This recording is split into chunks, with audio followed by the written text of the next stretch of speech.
Robin Harris. I am the CEO and Creative Director of Model Atelier and Confidence Apparel. I am an e-commerce retail brand. I design exclusively for tall women, 5'7" and taller. And then my Confidence Apparel line, that is a fashion with purpose line where it's positive motivational tees that is used to empower and inspire young adults. So the biggest challenge that I'm experiencing right now, because the e-commerce retail market is fast still, everything is 2-day shipping. Model Atelier, we design for tall women. So our tall women can range from 5'7" to 6'7". So everything is made to order. So we cannot deliver a garment in 2 days because it's made to order. So we find that some of our clients prefer fast fashion, and we have to let them know that everything is taken time. You know, it's well crafted. The fabrics come from a different place. And our ateliers are really specializing in creating a garment to fit their body frame. So we've changed our marketing according to what our target audience wanted by letting them know that it's well crafted. Not that it's just tall fashion to fit you. It's well crafted. It takes, 2 or 3 people to make a complete look for you, and that you have to enjoy quality over quantity. So that's how we kind of changed our positioning as to, hey, it's clothes to fit you. But it's like, no, it's actually well-made clothes that is real people cutting fabric and, taking your measurements online and kind of translating it into that garment. The best business advice that I've been giving is to say, remember your why. As an entrepreneur, we're always trying to sell and hit the bottom line and reach a broader audience.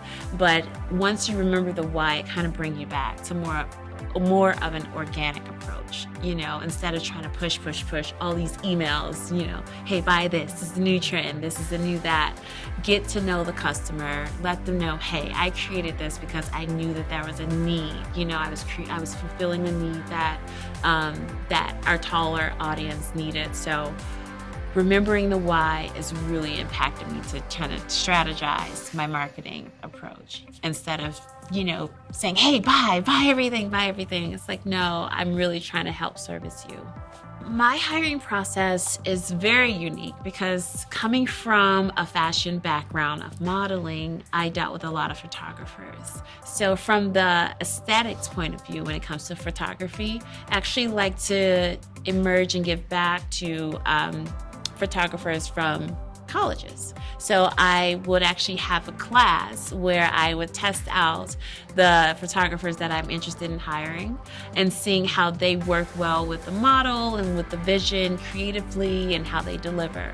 So I use a lot of photography students and end up hiring them as full-time staff. When it comes to hiring for the creative process, as far as craftsmanship of the clothing, that's strictly, can you sew a zipper, or can you hem a garment? Do you understand, the way this fabric should go and versus the other fabric? So when it comes to the ateliers, it's very different, but I think the most unique approach is for me kind of giving back to the college students and kind of hiring them and bringing them on board and kind of testing them out first and doing a photography class with the brand.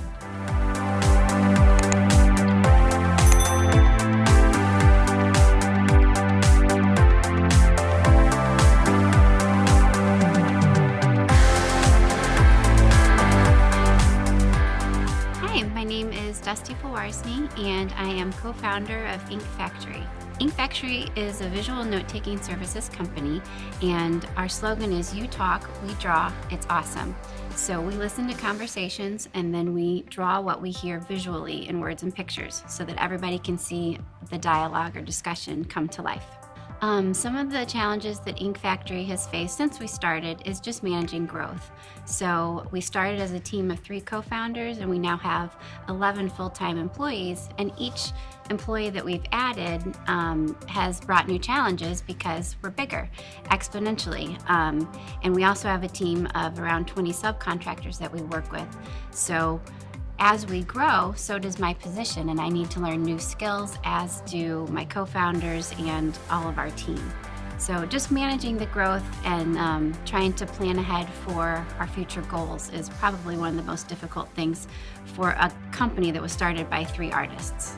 Yeah, so as Ink Factory grows, as someone who is managing the business and working on the business, not just in the business, I've learned, as have my co-founders, that we need to up our professional development and our skill set as leaders, but also we don't have to learn everything.